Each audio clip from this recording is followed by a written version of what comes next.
दोस्तों, कई बार भक्तों और साधकों के जीवन में ऐसा समय आता है जो समय उनको पूरी तरह से तोड़ के रख देता है।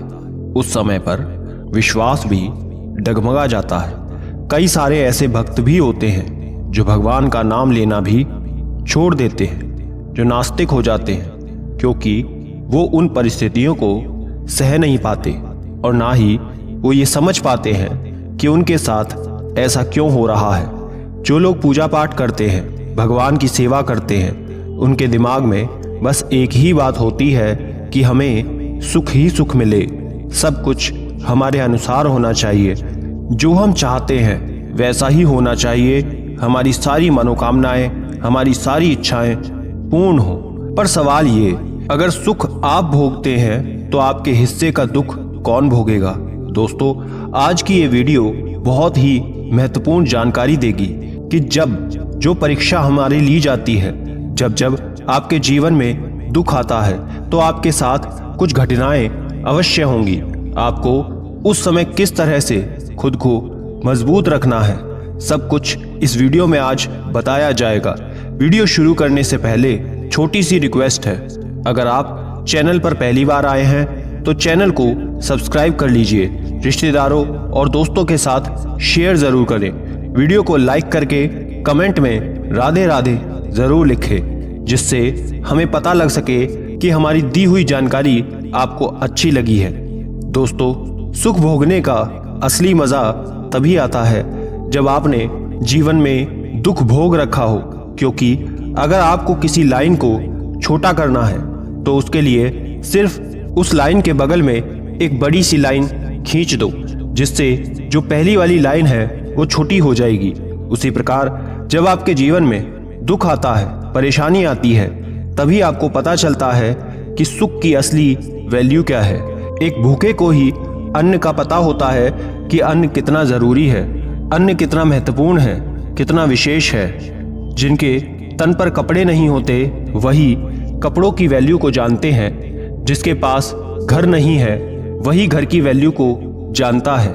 इसलिए जब दुख आपके जीवन में आता है तभी आपको सुख की असली वैल्यू और उसका अनुभव अच्छे से समझ आता है। वैसे तो इस दुनिया में कोई ऐसा व्यक्ति नहीं है जिसने सुख और दुख दोनों को प्राप्त ना किया हो। दुख और सुख सब कुछ कर्मों पर आधारित होता है। कोई व्यक्ति ऐसे कर्म नहीं कर सकता जिससे सिर्फ उसको सुख की ही प्राप्ति हो, या फिर कोई भी व्यक्ति ऐसे कर्म नहीं कर सकता जिससे सिर्फ उसे दुखों की ही प्राप्ति हो।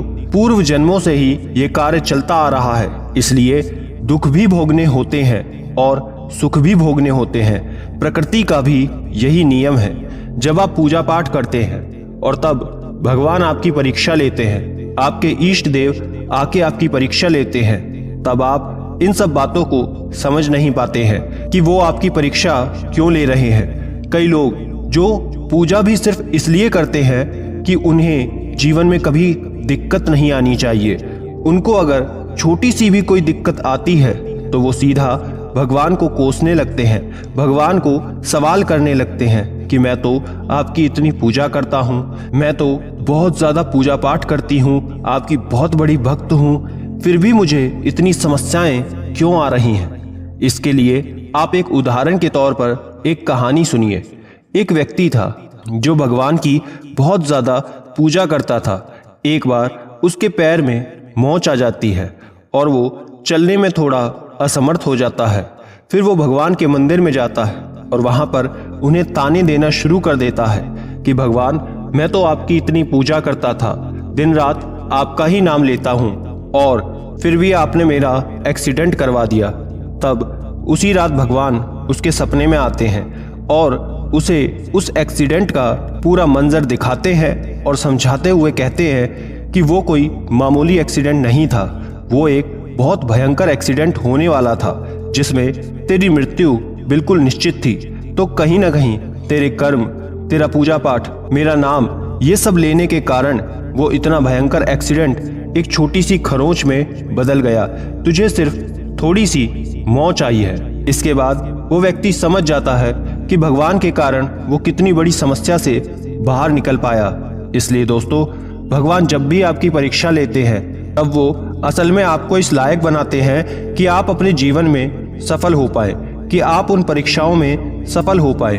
भगवान दुख को कभी कम नहीं करते, ना ही आपके जीवन से दुखों को हटाते हैं। दुख तो आपको अपने जीवन में भोगना ही पड़ेगा, वो तो आपके जीवन में आएगा ही, लेकिन उनको भोगने की क्षमता, उन दुखों से लड़ने की शक्ति आपको भगवान जरूर प्रदान करते हैं।